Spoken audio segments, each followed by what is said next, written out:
Imagine waking up one day and deciding that not only are you unhappy with your country, but that you're going to go out and make your own.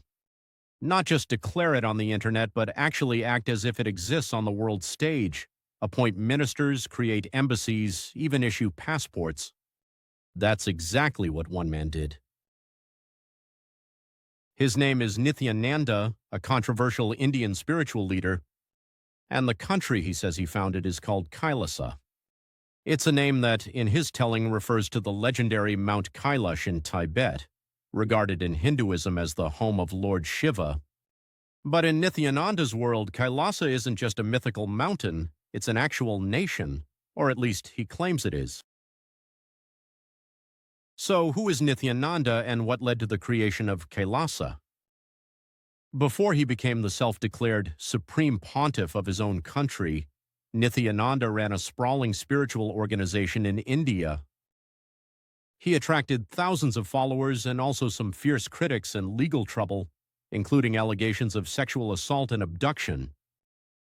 Facing mounting charges and a possible arrest, Nithyananda vanished from India in late 2019.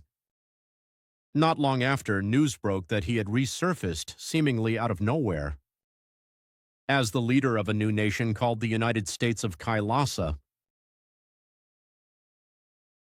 Now, where is Kailasa on a map? That's the mystery at the center of this story.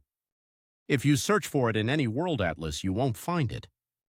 According to its slickly produced government website, Kailasa is a nation without borders, dedicated to reviving the values of Sanatana Hindu Dharma and offering refuge to persecuted Hindus.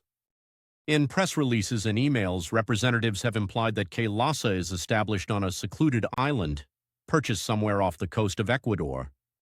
Some reports suggest that Nithyananda acquired land near Trinidad and Tobago, or possibly in Central America, but no independent verification has ever confirmed a real, physical territory occupied by the so-called nation. Regardless, Nithyananda began building the trappings of sovereignty. He appointed a cabinet, created government departments, and started issuing documents, passports, even currency, which appears mostly ceremonial. His followers promote Kailasa at international events, sometimes claiming to be official delegates. But how does the world react to a country that doesn't really exist in any recognized sense? The United Nations at one point found itself in an awkward position when representatives of Kailasa managed to attend 2 UN committees via open registration, raising questions about vetting and legitimacy. When journalists pressed for details, the UN clarified that simply attending a committee does not amount to recognition. Legally, creating a country is far more complicated than simply declaring one. Under international law, for a state to exist, it typically needs a defined territory, a permanent population, a government, and the capacity to enter into relations with other states. Even so, recognition is political. Just because you meet these criteria doesn't mean anyone will take you seriously. Many groups have tried to create their own countries, micronations with colorful names, invented rituals, or even real land. But only those recognized by other states truly exist on the world stage. Kailasa, meanwhile, has turned its lack of recognition into a kind of brand. Its media team sends out press releases, offers golden visas, and hosts grand international conferences online.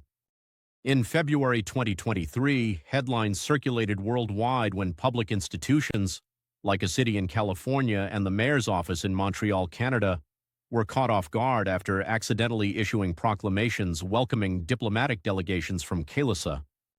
Both quickly rescinded the acts, blaming clerical errors and emphasizing that Kailasa is not a recognized entity. But for his followers and for Nithyananda himself, none of this seems to matter.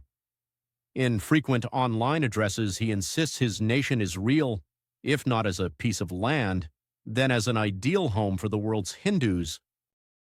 Supporters say Kailasa is a movement, a sanctuary, whether physical or virtual, that can be anywhere and everywhere.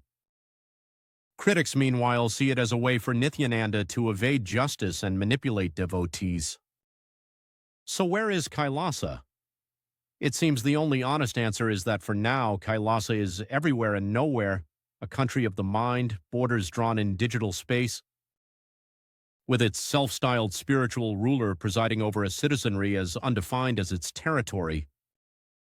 But while some laugh off such attempts as internet-age stunts, others point out that the story of Kailasa taps into real issues, what it means to belong, the limits of sovereignty, and the ways in which power can be both created and denied in a hyper-connected world. Perhaps one day Kailasa's fate will be decided not by geography, but by how many people and how many governments are willing to believe in a nation with no land.